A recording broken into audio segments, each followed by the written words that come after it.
cet effet en vertu d'une compétence liée.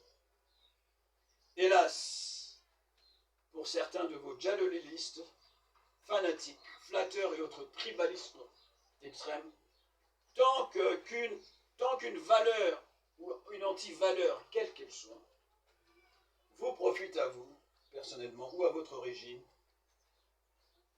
vous pouvez contribuer à vous aider à obtenir, coûte que coûte, même de manière irrégulière, un deuxième mandat présidentiel 2023-2028, et ensuite, même, un troisième mandat présidentiel 2028-2023, par la modification des dispositions verrouillées de l'article 20 de la Constitution, limitant le mandat présidentiel à un mandat de 5 ans, renouvelable une seule fois, quoique vos fanatiques et djalolistes et flatteurs concernés y voient un acquis à consolider, j'ai foi que vous vous dissociez de tels djalolistes, fanatiques, flatteurs et autres tribalistes, extrémistes, qui constituent pour notre pays et pour nous tous, y compris pour vous-même, une menace réelle et sérieuse pour notre jeune et très fragile démocratie et pour la paix et la sécurité de notre pays. Notre héros national, le tout premier ministre, Patrice Emery Lumumba, en écrivant en pleine détresse en ce moment-là à sa femme, Pauline, de sa prison vers fin novembre 1960, avant son élimination physique, intervenue en janvier 1960, nous avait ainsi laissé à tous un testament, nous disant entre autres ceci: l'Afrique écrira sa propre histoire et elle sera au nord et au sud du Sahara une histoire de gloire et de dignité. Une histoire de gloire et de dignité. Monsieur le Président, que quiconque, un quelconque djihadiste, fanatique ou autre tribaliste, ne vienne donc pas vous dire le contraire. La présente lettre ouverte, tout comme mon tout nouveau livre ou ouvrage Justice corrompue volume 3, Stop au banditisme judiciaire de nos magistrats véreux, le modus operandi dénudé, lettre ouverte au magistrat suprême, qu'on ne vienne donc pas vous dire que ce livre, que cette lettre ouverte et autres correspondances que j'ai à vous adresser précédemment sont ou ne font pas partie intégrante de l'histoire. Monsieur le Président, ils font bel et bien partie intégrante de l'histoire, de la vraie histoire de notre pays, écrite objectivement par un Congolais tel que notre héros national, Emery Patrice Lumumba, avait annoncé. Laquelle histoire écrite par votre humble compatriote sera transmise à nos enfants, à nos petits-enfants et à toutes les générations futures et sera enseignée aux élèves et aux étudiants à tous les niveaux, primaires, secondaires, universitaires, dans notre pays ainsi qu'à travers le monde.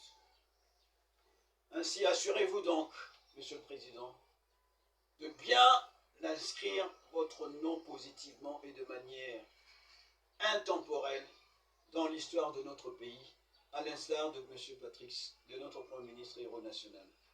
Au risque de voir l'histoire se rappeler de vous, un jour comme un fraudeur, un tricheur, un bénéficiaire de fraude électorale ou d'un deal aux élections présidentielles du 30 décembre 2018 et ou du 20 au 26 décembre 2023, et ainsi cracher durement et méchamment sur vous pendant votre deuxième mandat, contesté par vos principaux adversaires, ainsi que pendant que vous ne serez plus président de la République, ainsi que sur votre famille et votre mémoire, et sur votre passage sur cette terre des humains une fois que vous serez dans l'au-delà.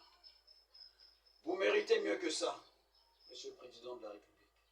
fils de l'opposant historique et charismatique Étienne Tshisekedi, qui a tant fait et contribué pour l'instauration du multipartisme, du processus démocratique, de la démocratie encore jeune et chancelante, ainsi que pour l'instauration d'une certaine forme d'état de droit, malheureusement tout aussi chancelant et toujours tant attendu dans notre pays. Tout dépend donc de comment vous voulez que l'histoire se rappelle de vous. À votre place, je sais ce que je ferai ou que j'aurais fait. Démocrate je suis, démocrate je reste, dites-vous souvent. Prière de démontrer, Monsieur le Président de la République, chef de l'État, magistrat suprême, proclamé président élu. Prière de démontrer. Les élections dont il est question doivent toutes être tout simplement annulées complètement, et à tous les niveaux, y compris présidentiels. Et les prisons doivent être remplies de tous ces hors-la-loi non exhaustifs à ce stade-ci. La seule alternative ou correction légale a été indiquée précédemment dans la présente. Prière donc d'assumer vos responsabilités, de prendre toutes les dispositions à ses effets, conformément à la Constitution et aux lois de la République. Monsieur le Président de la République, candidat à votre succession, président proclamé élu, j'ose croire et espérer que vos collaborateurs, autorités compétentes de votre parti politique et de votre famille ou plateforme politique Union Sacrée, ministres, parlementaires, directeurs et directeurs adjoints de cabinet, conseillers spéciaux et autres conseillers, etc., à tous les niveaux et indistinctement des niveaux respectifs, vous parlent de manière aussi objective et courageuse, de sorte à pouvoir réellement vous aider à prendre les bonnes décisions à tous égards et en toute responsabilité. J'ose vivement croire cela. Si tel n'est pas le cas, croyez-moi, vous n'en avez pas de collaborateurs. Du moins, pas dans le sens propre du mot.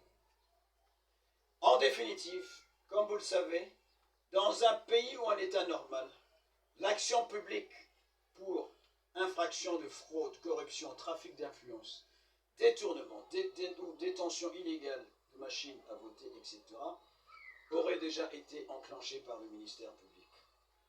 Les procureurs généraux compétents, ce principe d'unicité du ministère public, les enquêtes et les instructions pénales ou criminelles seraient déjà en cours. Monsieur Kadima et bien d'autres seraient déjà aux arrêts. Hélas. Hélas. Or, Monsieur le Président, dura lex, sed lex. La loi est dure, mais c'est la loi. Et nul, Monsieur le Président, n'est au-dessus de la loi. Dès lors, quant à moi, justice corrompue, la saga continue. Avec les hommages, avec l'expression de mes hommages déférents et patriotiques.